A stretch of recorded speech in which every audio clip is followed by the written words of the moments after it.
Hello and welcome in to Addison the 35th podcast. My name is Herb Lawrence. You can follow me on Twitter at Ecknerwall23. That is ECNERWAL. That's my last name spelled backwards with a 2-3 for Robin Ventura for Twitter. If you're going to go on Blue Sky, it is Herb Lawrence, my name, .bsky.social. On today's show, we will be discussing how the White Sox went to Cleveland and got swept by those Guardians. But first, thanks to the good folks at Just Baseball. If you're watching on YouTube, you see the great hat. You can get it for yourself. Go to the Just Baseball merch shop yourself and get yourself this beautiful trucker hat or other styles that they do have on the Just Baseball site. But thanks to Aaron Layton. Thank you to Jack McMullen. Thank you to our guy Elijah Evans. And thank you to Peter Appel. And of course, all the rest of the people and my co-host who does the coverage here on the Addison the 35th podcast, Ryan Herrera. But today, it is a very same day. As I told you on Monday, the White Sox look listless in Detroit. And that Detroit, coming into that series, had the same record as the Chicago White Sox at 2-4. But they looked at the schedule. They said, time for us to get right. Got their forks, got their knives, started to eat. Got the 3-game sweep there in Detroit. Told you on Monday that that's how the mentality would be for the Cleveland Guardians. Because before the series in Cleveland started, which would have been Cleveland's home opener, which is very weird. You play 9 games on the road before you play one home game to start the season. Very weird. They started off 3-6 on the road, having a really bad start to the season, not feeling good, had a bunch of errors, led the league in errors, including our guy Jose Ramirez, J-Ram, who led the league with 4 errors at the time to start this week. Guaranteed. Guardians came into the series and it's like, man, we've been playing some poor baseball. Haven't been doing a lot with the bats. Haven't been doing a lot with our defense. Pitching's been mediocre. Looked at the schedule. Saw it was the Chicago White Sox. Baby. Yeah, baby. Here we go. We about to eat in this series. We're about to grab us a couple wins. Literally, the guy I had on to preview the Guardians this year, Nick Padone, from Big Time Sports out there in Cleveland, Big Play Sports, my bad, out there in Cleveland. He was tweeting something, and I was like, my guy, calm down. 3 victories are coming your way via the Chicago White Sox. And he chuckled, he smiled, he laughed. I don't know if he believed it, but what's more to believe, guys, than when you see the Chicago White Sox on your schedule, that's the get right team. If you don't know what the get right team is, it's just like whenever you're going through at that point, bad hustle, pitching's erratic, hitting can't get it done. You see the White Sox, you go against them, all your problems are alleviated because you're going to grab a couple wins. You're going to look better than you have, and it's going to elevate your team to higher heights. Because look at the Detroit Tigers after they played the White Sox. Like I said, 2-4 before they played the White Sox. Got the 3 wins versus the White Sox, and have been smashing the Yankees ever since. I don't know the results of Thursday. I'm recording this right now on Thursday. This is going to come out on Friday morning, but I'm sure they've been playing much better baseball since they played versus the White Sox, because baseball, like most things, is confidence. And if you know you're confident that you're going to go out and perform well, that kind of feeds on itself. And when you play the White Sox, that get right makes you feel a little bit more confident. Man, I can win no matter what. And the Cleveland Guardians proved it. They didn't even play that well in this series. They didn't hit that well in this series.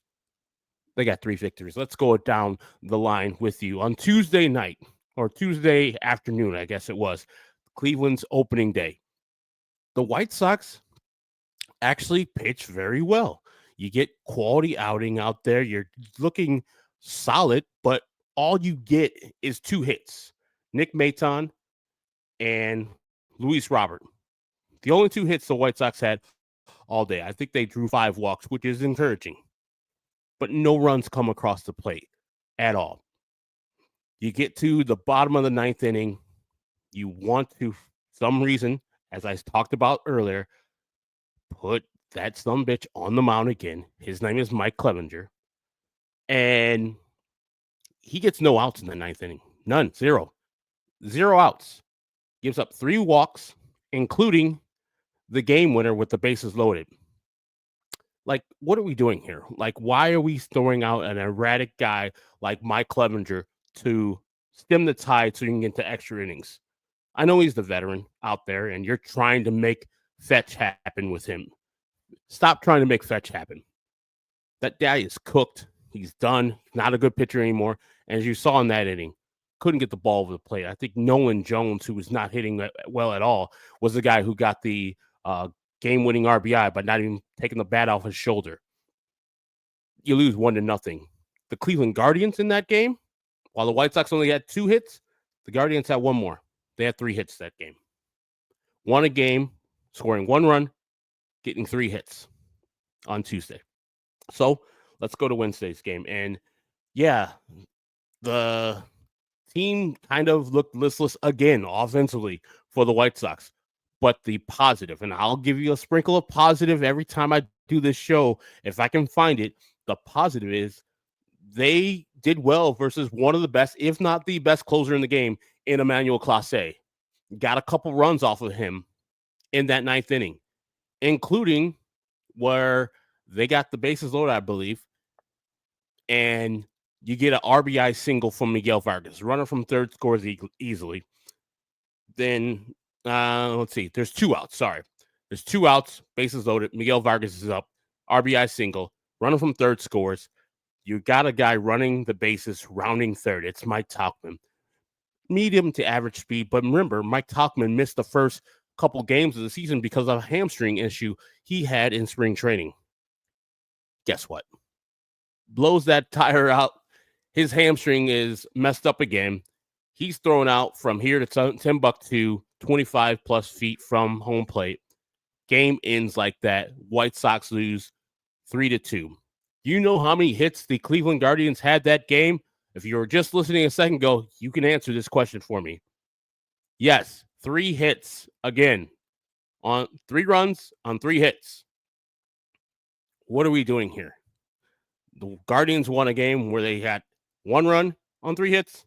And now on Wednesday, they win a game where they get 3 hits and 3 runs. And you lose in embarrassing fashion. That viral clip made people laugh. And as I tweeted out, that's so White Sox. And everybody was like, that is the most White Sox way to lose a game like they did on Wednesday night. Goodness gracious. It kind of gets old, these losses. But the White Sox also invent new ways to look ridiculous in their losses and how they play. It doesn't matter the manager, as this is proving. I think Will Venable is a fine, all right, passable manager, even though I had a qualm with him and how he handled the series in Detroit. But I don't think he's losing you games actively like Pedro Fall and Tony La Russa were. And you can see the results are the same embarrassing way. I think they have the exact same record as they had last year at the same time, 2-10 now, because on Thursday, they played an afternoon game versus the Cleveland Guardians. And let me tell you, folks, Nick Cannon, Jonathan Cannon. Nick Cannon couldn't have done worse. Jonathan Cannon at least gave you length this time. The outing before, he only gave you 3 1/3. This time, he gives you, I think, 6 innings. There are pitches into the 6th inning. Gives up 2 2-run home runs. 1 to Kyle Manzardo. 1 later to Stephen Kwan, who I think we've charged up. He got his first hit of the series in this 3rd game on Thursday. Then he got a home run, the 2-run home run, and then an RBI bunt single later in the game. And the White Sox lose this game 6-1. Got defensive struggles, of course. Lenny Sosa, error there. Matt Tice trying to pick up a runner off first, throws it behind him and throws behind Andrew Vaughn. Another error there. Just looking bad. Not a good, fundamentally sound team that we were promised.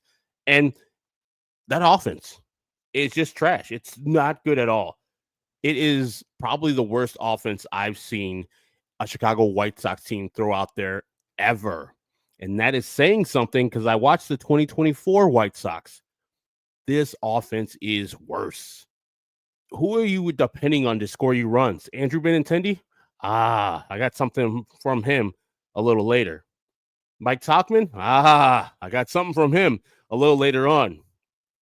Luis Robert Jr. Okay, that's the guy you're looking to score runs. All right, let's look at Luis Robert Jr., what he's done this year. He got sat down on Thursday because these numbers.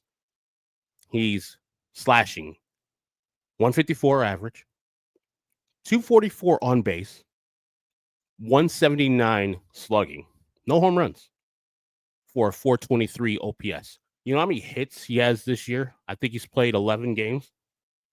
6. 6 hits.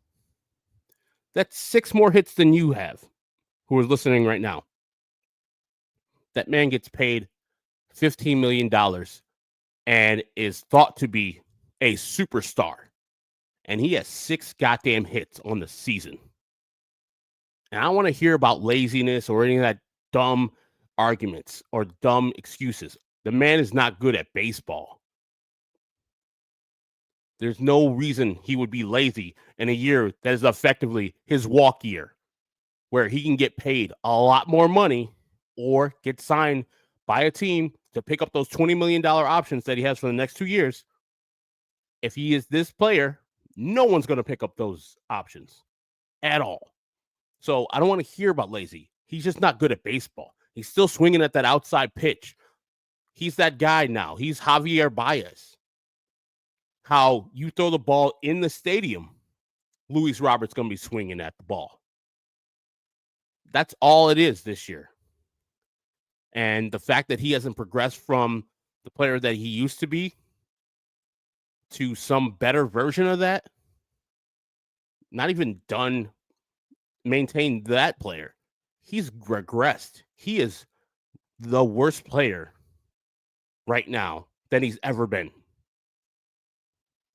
Like, the bugaboo on Luis Robert before was he plays, he's going to hit, he's going to look great. But that's if he plays. That was the catch. He was often injured, like Yohan Moncada, like Eloy Jimenez, like Tim Anderson, and others before him. But this year, no, he's been healthy, just been bad. And I know you're yelling at me. It's been 12 games. I don't care. 12 games is a good portion of the season. It's what, more than 1/16 of the season gone away. These at-bats in March and April count just as much as those at-bats that happened in September. And he hadn't shown up yet. And he's supposed to be a superstar, and he's supposed to be good, so the White Sox can trade him at the trade deadline. Right now, it looks like the White Sox are going to be trading him for pennies on the dollar and or keeping him on the roster until the end of the year and then trading him in the offseason. If somebody's going to pick up or willing to pick up that $20 million option for next year. That doesn't look promising. How about 25-year-old promising superstar Miguel Vargas? How is he doing this year, Herb? I'm so glad you asked.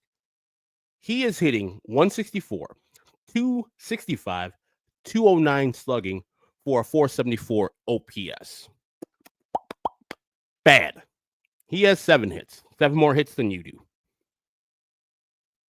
Like I said before, if you're listening to the season preview show, he's a 4A player, just like Lenyn Sosa's a 4A player. Send him back to AAA, you'll see numbers. Send him to Oklahoma City, where the Dodgers played their AAA games, crushing. Send him to Charlotte, absolutely smashing the ball. Gets to that major league team and is like, what is baseball? I can't hit here. And I'm tired of the hype train. Like, that's the player we got back for all those trades of last year. And that's why I kind of detest the fact that I'm looking at Matt Tice and people like, oh, Matt Tice does this, that, and the other. You're going to get somebody back for him.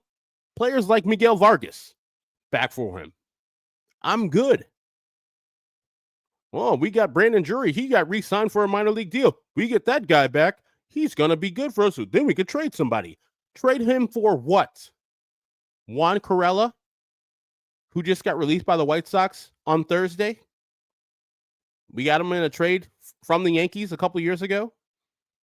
This is what I'm talking about. This is exactly what I'm talking about.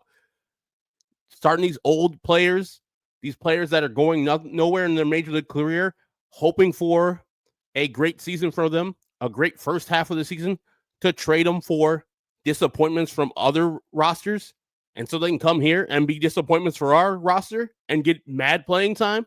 And we got to watch Miguel Vargas play and be mediocre to bad, really, really damn bad for 150 games because he's 25. If he was 28, we wouldn't see Miguel Vargas, or we wouldn't even think that Miguel Vargas was good at baseball. We wouldn't be putting our eggs in the Miguel Vargas basket.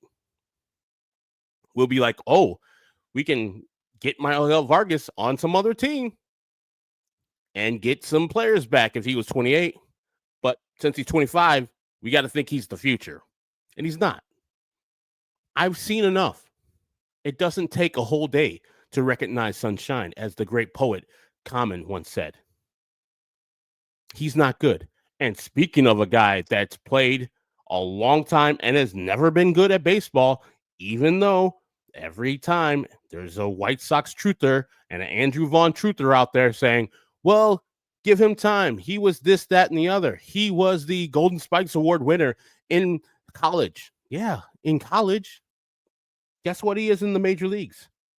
125, 205, and 250 slash lines with a 455 OPS. He has 5 hits on the year. What does he do well? Please, somebody out here, tell me what Andrew Vaughn does well.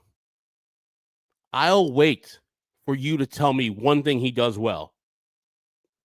Exactly. Nothing. Not a goddamn thing. And this is so frustrating for me to watch this team because there are people down in the minor leagues that could do the same things that these players on the major league squad are doing right now. But the White Sox refuse to give those guys a chance, and we all know it's because of service time manipulation. But I'll get to that in a second because, as I said before, you're talking about Andrew Benintendi is one of the people. You saw him hit his 100th career home run, I believe, at the homestand the White Sox did. And by the way, the 6 games the White Sox just played on the road in Cleveland, Detroit, 0 home runs. None. While they hit 9 on the homestand, the opening homestand versus the Angels and the Twins. 0 home runs in Detroit and Cleveland. And you're wondering why the offense isn't any damn good.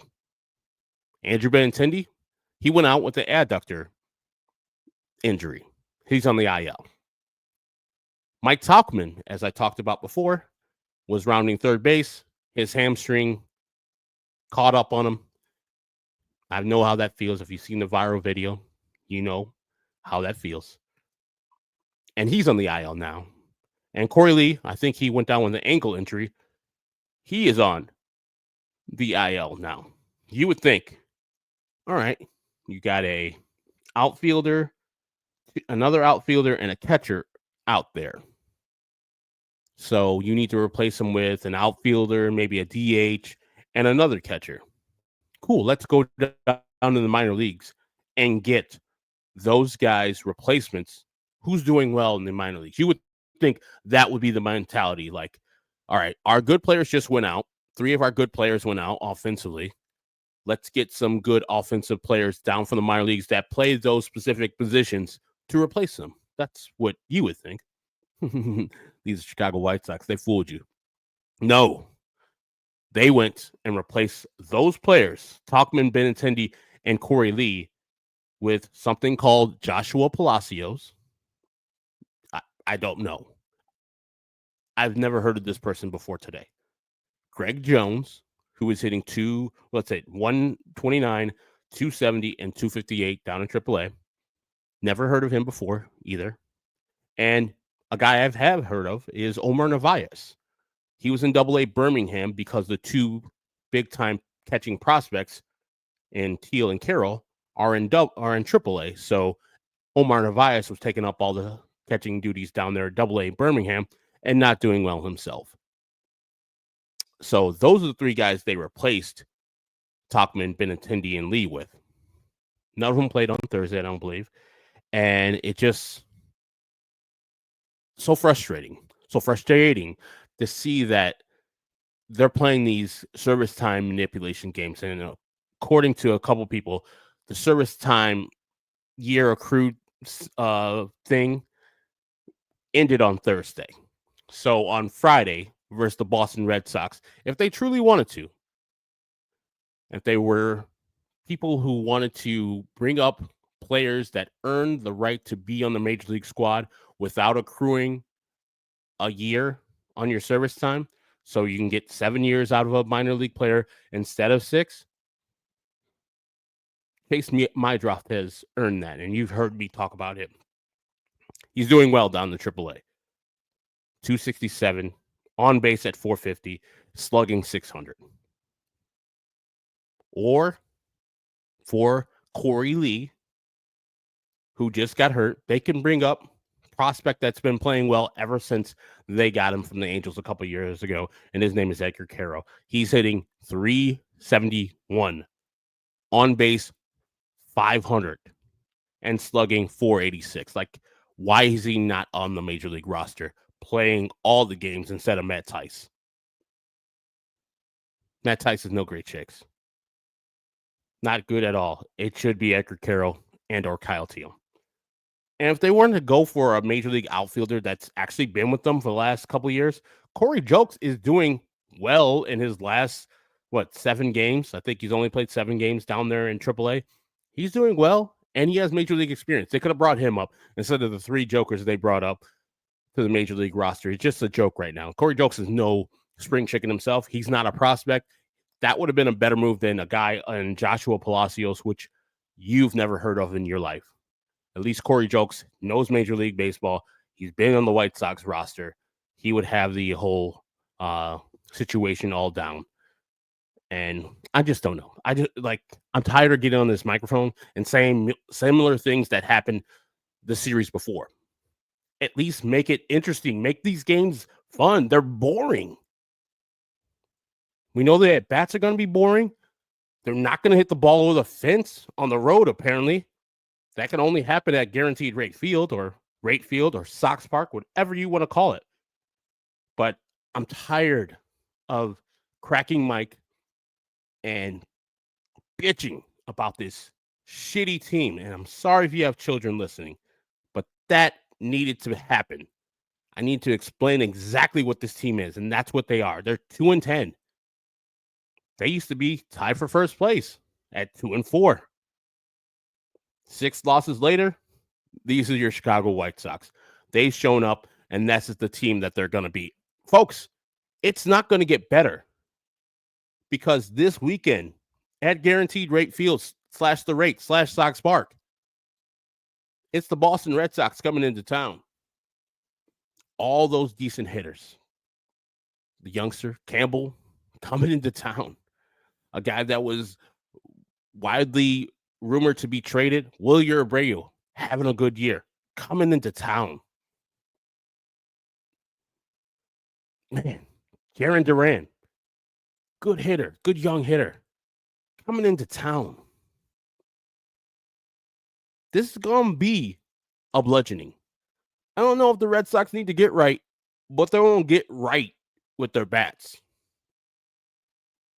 Now, the White Sox starting rotation hasn't been as bad this third time around, and they haven't finished the whole rotation because Jonathan Cannon, while he wasn't great today, at least gave you some length. And Sean Burke, his third time around, solid. And I talked about Tuesday's game, and I didn't give him enough credit, and I'll talk about him a little bit longer. His second start of his major league career, Shane Smith on Tuesday, I tell you what, changeup was popping. Fastball was crisp. That kid in his 2 starts, which I went to his first major league start on the Tuesday prior, where he faced the Minnesota Twins, and he looked good until the 6th inning and just lost all of his control and left after 5 2/3. But this past Tuesday versus the Cleveland Guardians, No better pitcher on the mound. He was that good on this past Tuesday. I think he went 6 innings, gave up 2 hits, struck out 6, only walked 2. Just a sparkling outing from Shane Smith on Tuesday, and he'll be on the bump on this upcoming Sunday versus the Boston Red Sox. Let me give you the rest of the rotations and the starting probables going on for the White Sox versus the Bo Sox. Lefty Sean Newcomb, 0-1 with a 5.19 ERA, will be taking on Davis Martin on Friday with a 0-1, 5.73 ERA for the White Sox. On Saturday, it's my guy, Richard Fitz, 0-2 with a 4.50 versus Martin Perez, 1-0 with a 0.73 ERA. And then Sunday, the marquee matchup, probably the marquee pitching matchup in Major League Baseball that day, because you're going to see some great filthiness from the guy I just mentioned, Shane Smith, 1-0 with a 0.73 ERA versus a familiar foe, lefty Garrett Crochet, 1-1 with a 1.45 ERA, coming back to make his triumphant return to Sox Park after signing a 6-year, $170 million extension with the Carmines. Congratulations to Garrett. Congratulations for getting away from this franchise. Congratulations to getting some great paper that you would never have gotten here in Chicago. Well earned, well deserved. I think this is the largest contract of a player that's only accrued the service time that Garrett Crochet has accrued. I think only 4 years so far. And I think he beats out, let me think of his name. Yeah, Jacob deGrom, a great pitcher in his own right. So it's awesome that the Boston Red Sox are all opening up the pocketbook finally after a couple of years of them being really cheap for no reason. It seems like them and the Cubs were just trying to be thrifty for no reason, even though their ballpark sells out. They own some of the land around the ballpark, so it's kind of like a cash cow there. It's good to see that they're like, all right, let's stop acting like we're poor. Let's open up the checkbook and start paying some people like they did with Alex Bregman this past offseason, and now with the extension to Garrett Crochet. I know it's Cub fans who are listening right now, because this is the Chicago Baseball Podcast, because we do Cubs and Sox here, are thinking, man, it must be nice for an owner to open up the pocketbook and pay some money to folks. And that Kyle Tucker needs to get paid. $450 is the low end of his money after you see what Vladdy Guerrero Jr. got signed for up there in Toronto. But I digress. It's a really good story that my guy, Garrett Crochet, got paid out there in Boston. I'm looking forward to seeing him on Sunday. I might even go to the game on Sunday. These are all games at Sox Park. So even though the White Sox are playing like garbage and are a garbage team, I've always said, if you want to have fun at the ballpark, I do not bemoan you. I will never tell you how to fan, because I enjoy going to games at Guaranteed Rate, Sox Park, whatever they're calling it now. So I hope I see you out there, because this is the last bastion of my fandom, is actually going to the games, seeing the people that I see. The 108, great people. Chicago Sports Bums, great tailgates, great people. Whoever I see out there at the ballpark, man, it's always love. No matter if we disagree about how the White Sox are doing, everybody's showing love. Everybody's enjoying their time. So I hope on one of these days, me and you who are listening to this podcast can share a beer, share a talk about the White Sox or anything else out there at the ballpark, because that is a safe space for us to have an enjoyable time, because we know that while watching the team, it's going to suck. It's going to absolutely suck. And I hope I'm not doing the same damn show on Sunday into Monday where I'm talking about the Boston Red Sox sweeping those Chicago White Sox, but I know I will be. So I'll see you then. This has been my name, Herb Lawrence, Addison to 35th. Check me out. And if you want to email me, Addison to 35th at gmail.com, Addison to 35th at gmail.com. Check me out on EcknerWall23 on Twitter, or herblawrence.bluesky.social on Blue Sky. Sorry, herblawrence.bsk.social on Blue Sky. Or if you're so inclined, go to my Instagram page. It's just my name, Herb Lawrence. So for Ryan Herrera, who is the Chicago Cubs version of this podcast, I'm Herb Lawrence. Thank you for joining us here on Addison the 35th.